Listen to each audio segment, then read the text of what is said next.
Et c'est un mot très, très, très fort, créer. Ça n'a pas de limite. Alors, si on part du fait qu'il n'y a rien de nouveau sur le soleil, ce que je fais, c'est de ramasser vraiment plein d'idées de toutes sortes d'affaires et de monter quelque chose avec. C'est pas vraiment créer, ça.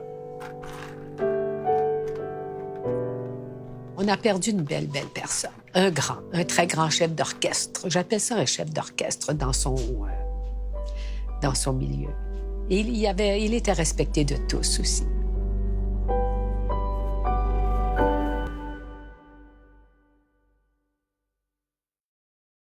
François Barbeau, c'est vraiment un personnage que je ne connaissais pas. Il coachait les étudiants qui tournaient, je donnais des cours. Et puis, c'est quand il y a eu une exposition qui a été faite de son travail, une petite exposition qui est allée à Prague dans une quadriennale de scénographie, que là, je me suis dit, hey, il n'y a pas de film. Alors, je suis allé le rencontrer. Puis, comme je l'ai dit, il ne voulait pas être à l'écran. Mais bon, ça c'est pas bien parti. Oui, oui. Il fallait, comme dit Micheline, il fallait d'aplomb un peu pour l'affronter, mais il fallait l'apprivoiser, quoi. Puis une fois qu'on était apprivoisé, c'était chaleureux, c'était le fun. Il donnait toujours l'heure juste, par contre. Des fois, il était raide, mais il était vraiment attachant.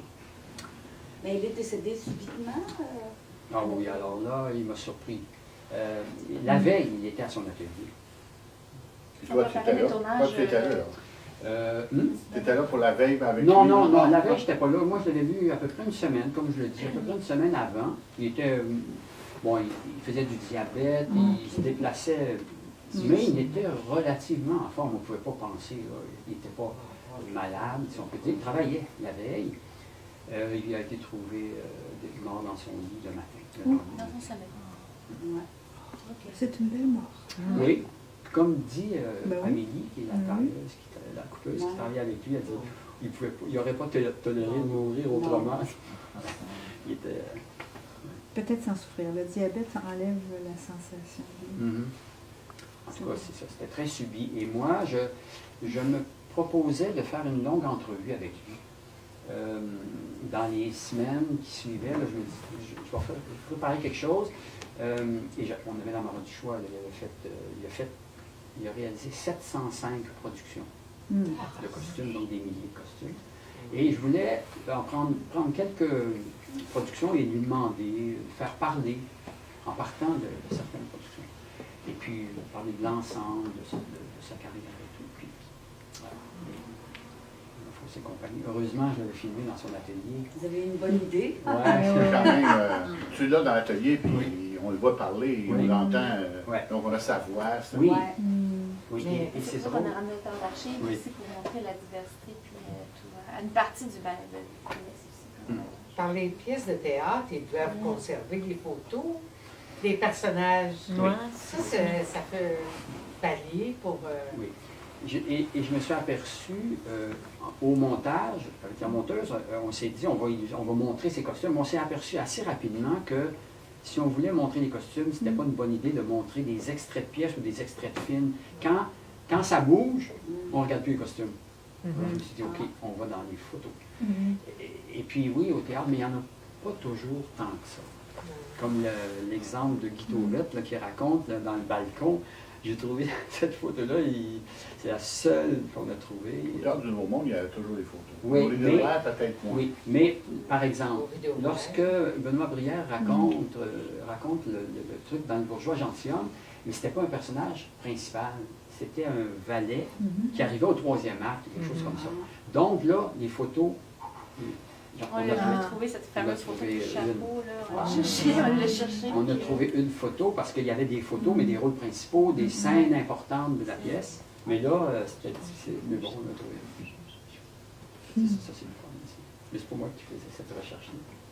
C'est celle qui a fait un livre qui s'appelle André Lemieux, qui est ma conjointe. Je vous en ai apporté, si vous voulez, vous regarderez. C'est un beau livre. Où là, on peut aussi prendre le temps de regarder des détails, par exemple, des costumes, des vêtements. Est-ce qu'il y a une relève parmi les gens pour prendre l'atelier? L'atelier, par contre, non, a été démantelé. C'était compliqué. Il a il a tout laissé son héritage à sa fille, qui n'est pas du tout dans ce monde-là, qui n'était pas intéressée. Et il n'y a pas eu tout de suite de cohésion. Les 3-4 personnes qui travaillaient là auraient peut-être pu, mais ça ne s'est pas On passé. voit le Daniel Fortin, lui, il pourrait. Non, lui, lui, c'est un ancien. Ça faisait longtemps qu'il ne travaillait plus avec François. Mais les deux qu'on voit, il y en a un qui est avec un galon, là, qui fait des essayages. Lui, il travaillait souvent dans l'atelier. Et Amélie, surtout. Amélie. Elle était tout le temps, elle travaillait tout le temps dans l'atelier. Et quand elle ne travaillait pas pour Barbeau, ben, elle prenait des contrats de d'autres. Mais ça s'est passé rapidement, puis personne n'a voulu reprendre l'atelier à plusieurs. Je crois que c'était quelque chose comme 2000 $ par mois, uniquement pour payer le local. Donc il fallait des contrats, il fallait que ça s'organise, ça ne s'est pas fait. Puis, voilà. Mais Amélie continue à faire des costumes. Ouais. Ouais. Ah oui, oui. Donc, il relève dans ce sens-là, même s'il n'y a pas l'atelier comme tel, mais il en a formé énormément. Donc, Amélie continue de faire de la couture. La dernière fois que je lui ai parlé, elle travaillait sur des vêtements ou des costumes pour Xavier Dolan, je ne sais pas exactement. Pierre-Guy a signé des costumes. Donc, il était proche il était prêt, en fait. Alors, lui, il succède un peu à Barbeau d'une certaine façon. Il poursuit le travail comme créateur de costumes. Quel panache. Quel artiste. Ouais. Est-ce que vous avez aimé ça? C'est très bien. Eh oui, Absolument. Beaucoup, beaucoup. Ah, j'en aurais pris plus longtemps, mais... Ouais, moi aussi. Il y a des petits On a- On a on essayé aurait de le pu- faire plus long, mon Dieu. On aurait pu plus, mais tu étais obligé de faire 52 Ben, minutes, non, là. c'était pas ça. Pas tout à fait, mais au bout du C'est compte, l'équilibre. avec la oui, c'est ça, avec la monteuse, à un moment donné, je voulais appeler à mon âme, dire Jean, garde ça, on l'a déjà. Et on s'est dit, vaut mieux faire un peu court que Ok. trop long. Un bon 52 qu'un mauvais Voilà. 60. Voilà. Donc, c'est comme ça. On voit tout là, puis Je pense qu'on fait le les tour. témoignages Oui. des comédiens, Parce que des comédiens, là, on aurait pu en avoir une cinquantaine. Hein? C'est ça, Ah je oui. pense. Tout le monde, enfin, il y a peut-être la moitié ou plus des bottins de l'Union qui ont porté des costumes de Barbeau, ça c'est Ben oui. certain. Et tout le monde a son anecdote avec Voilà. Donc, à un moment donné, J'imagine. Ce qui est fun, c'est quand on n'est pas dans le domaine, ben, de voir les essayages aussi par les comédiens. Ben, je trouve ça le fun de voir ça. Parce qu'on n'a aucune idée de... Moi, je pensais que ça se faisait sur un truc là, rigide, c'est tout. ben, dans un premier temps, souvent, et puis à la longue, Sur un modèle, là. ouais, des mannequins, il y a juste, puis après ça, mais pour beaucoup, quand Barbeau a déjà habillé quelqu'un, il connaît ses mesures, ses mensurations. Donc, il n'y a pas besoin de leur demander, mais il Sauf sait. s'il a pris du poids. Ah, voilà, oui, exactement ça. Et puis c'est drôle parce que la semaine dernière, je donnais une entrevue à Radio-Canada au 15-18 et la personne qui faisait la chronique artistique a dit « J'ai porté un costume de François Barbeau. » Je m'en rappelle, ça m'avait traumatisé. Elle avait joué dans une des productions des Belles-Sœurs il y a plusieurs années. Elle dit « Ça m'a un peu traumatisé parce qu'il m'a dit « Bon, voilà, ta robe est ajustée, il ne faut pas que tu perdes une livre. » Elle dit, alors, il était direct. Ça. Non, c'est parce que lui, il voyait l'ajustement. Ça devait le déranger si ça ne tombait pas comme il voulait. Oui. Et puis, c'est ça, il vérifiait si la personne avait C'est ça. gardé Ben son oui. poids. Mais l'autre chose dont on n'a pas parlé, parce que pour lui, c'était très, très, très important de savoir qui allait porter le costume. Oui. Il y avait, alors je me rappelle, quand il a commencé Cyrano, je suis allé le voir, il dit oui, j'ai commencé, il y avait ça des faits de dessin, puis il n'y avait pas encore de distribution, il n'avait pas encore signé son contrat. Mais Hey. il était comme ça, puis c'est comme ça qu'il travaillait. Puis à un moment donné, il dit ah oui, là, j'arrête parce que je ne sais pas qui encore va faire. Puis là, j'ai dit c'est important, il dit c'est essentiel. Il dit tous les acteurs ne peuvent pas porter tous les costumes, c'est pas vrai. Il y en a qui ne savent pas porter des costumes. J'ai dit, voyons. Je suis certain que tu dis ça. Absolument. Ah, oui. Oui, il dit, il y en a qui Ah, ne savent oui. pas bouger avec tel costume, donc je ne vais pas faire ça parce que c'est... J'en revenais pas. Mais le port des corsets qu'il parlait, là, Ouais. comme couturier, pour lui, c'était essentiel Mm. que ça soit bien ajusté. Oui, et l'époque, quand il connaissait, Oui, oui. il connaissait Ça les se époques. dit en personne. Le blond vénitien, c'était pas pire. Les étudiants l'écoutaient. Ah, oui, c'est C'était de l'eau salée. Et dans Cyrano, ce qui m'intéressait beaucoup aussi, puis il l'a dit. Alors, il y a 5 actes. Premier acte, donc tous les costumes étaient Louis XIII, puis plus ça allait, des pantalons plus modernes, à la fin, il voulait que ce soit un peu contemporain, c'est-à-dire, il visait autour du début du 20e siècle, 1900, 1920, dans ces eaux-là. Donc, il fallait que ça marche, là, puis je me rappelle, j'ai dit, mais M. Barbeau, il y a des épées en 1920. Il dit, dans le dernier acte, il n'y en a pas d'épées. Il avait raison. Donc, et c'est la couleur qui allait souder tout ça. Et ben, j'ai une idée pour un deuxième film, parce que ça allume effectivement pour les gens comme moi qui ne connaissent pas comment ça marche, l'industrie des costumes et tout, mais les élèves de Barbeau, donc qu'est-ce qu'ils ont appris, comment on fait la manipulation de telle sorte de tissu pour faire quelque chose.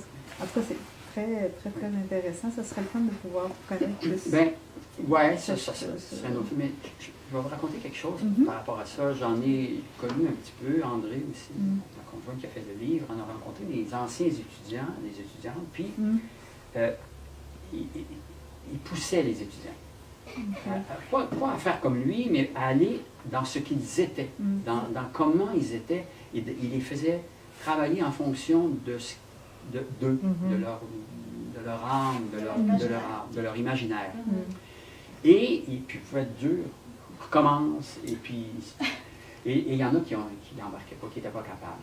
Il y en a qui ont dit, oh non, moi, Barbeau, ça m'a traumatisé, je suis parti. Et il y en a d'autres qui ont embarqué, puis qui racontaient que ça les avait réveillés comme artistes. Alors, c'est ça, il était tranchant, hein, donc quand il tranchait... Xavier Dolan, il y a un lien particulier aussi, hein? Même si c'était les dernières années. C'était assez, oui, très particulier. Puis il m'en avait parlé. Xavier aime les tissus et tout, là. Oui. Il signe ses costumes dans ses films, mais dans certains cas, comme pour Laurence Anyways, il a demandé à Barbeau, et je vais vous raconter une anecdote là-dessus qu'on ne pouvait pas. Parce que bon, on n'a pas pu faire d'entrevue avec Xavier Dolan, c'était plus possible, etc. Mais quand ils l'ont appelé pour Laurence Anyways, c'était entre autres pour une chose particulière, très surprenante. Et il avait demandé à Barbeau de fabriquer une robe avec des vraies fleurs. Ça suppose tout un système d'irrigation, il faut que ça dure une journée et plus là, pour un film. Ils l'ont fabriqué, ils l'ont fait, ils ont tourné, puis là, Xavier Dolan m'avait expliqué, il y a eu un problème au laboratoire, il tournait en pellicule, il y avait un scratch, puis il dit, on aurait pu, en numérique, aller corriger les images, mais la scène était moyenne, fait qu'on ne l'a pas gardée. Aucune trace de ça, j'ai cherché, il n'y a pas de photo, il y a rien. Mais c'est un travail de moi. Aïe, Hey, c'est de valeur. C'est une robe qui s'est fanée. Les fleurs ont séché. Oui, c'est ça. Moi, j'aurais une question. Je ne connaissais pas, monsieur. Là, je comprends, on parle de pièces de théâtre que moi j'ai vues, entre autres. Là, je vois que c'est lui qui était derrière ça. J'ai comme une relation un peu intime avec ce que j'ai vu sur le film. Mais du point de vue international, ça, je sentais que c'était un Québécois qui parlait un Québécois. Du point de vue international, comment est-ce que ce monsieur-là était reconnu? Est-ce qu'il était reconnu, première des choses, ou est-ce que c'était vraiment local, son travail? Non, il a fait... mais volontairement, il a voulu rester ici, mais il a travaillé un petit peu à la Comédie Française, à un moment donné, assez tôt dans sa carrière. Il a été surpris de la qualité du travail et des budgets qu'ils avaient. Il en parlait encore vers la fin de sa vie. Mais c'est pas ça qu'il voulait faire. Il ne voulait pas travailler comme ça. Parce que c'est très hiérarchisé. Alors lui, quand il a travaillé là, les gens n'en revenaient pas. Il allait parler aux couturières. Un créateur de costumes, ça ne parle pas aux petites mains. Mais ça, lui, ça, c'est pas français, c'est québécois. Voilà. Et en plus, lui, il savait coudre, il savait couper, il avait suivi, il connaissait la couture, la vraie couture. Donc, et ça, il était moyennement à l'aise. Donc, il est revenu. Mais il a fait quand même des productions. Il a fait Louis Malle. Il a habillé Sophia Loren, Marlon Brando, Gérard Depardieu. Il vous raconte l'anecdote, mais il ne voulait pas parler de ces anecdotes-là. C'est pour ça mais il s'est fait demander un jour, « Ah, vous avez habillé Sophia Loren, mais comment elle était? » Il s'est retourné, il dit, « Un peu plus grande que vous.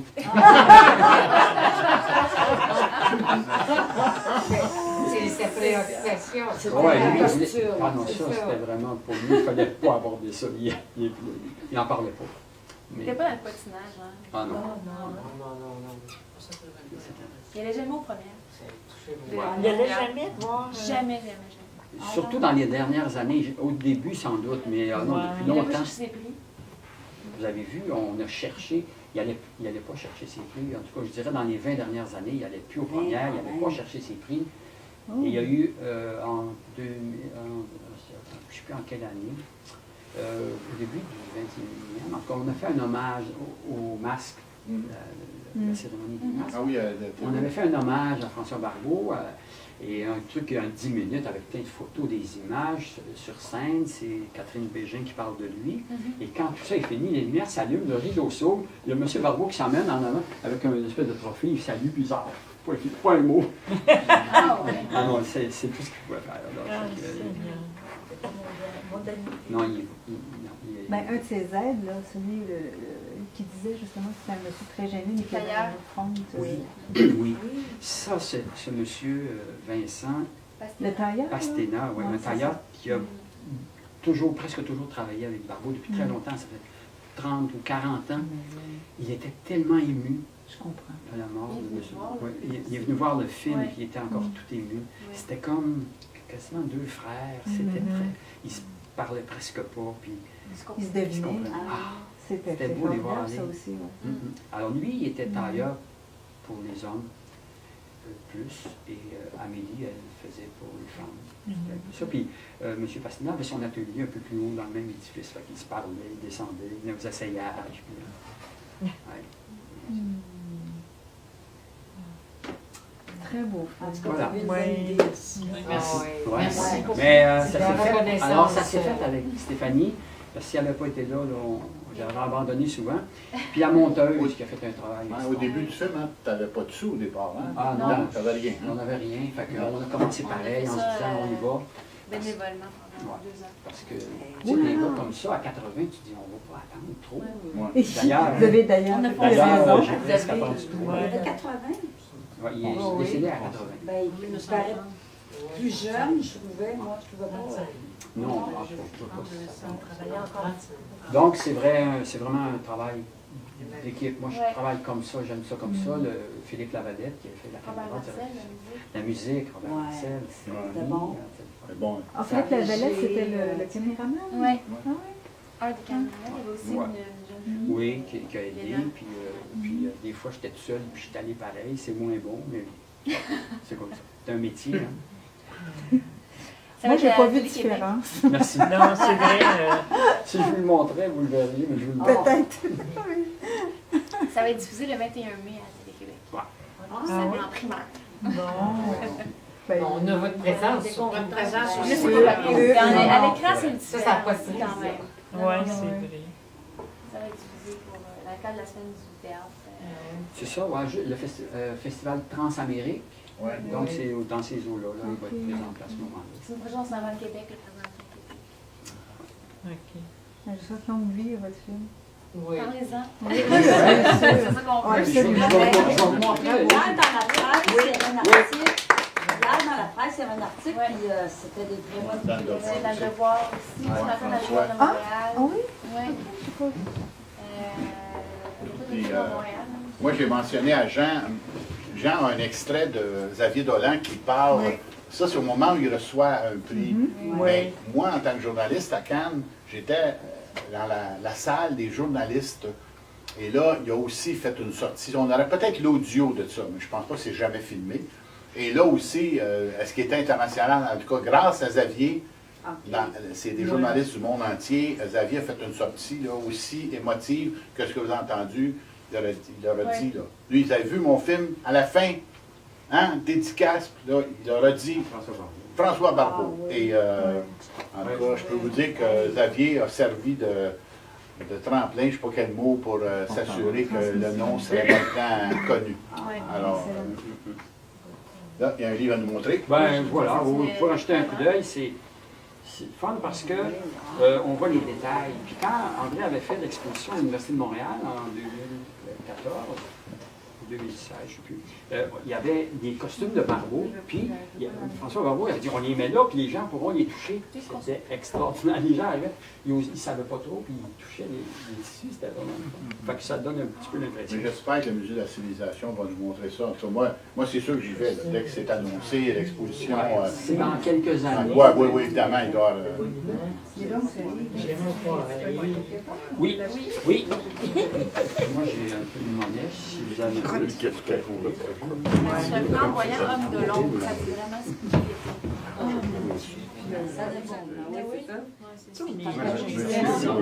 Félicitations, vraiment. Tant mieux. Excellent.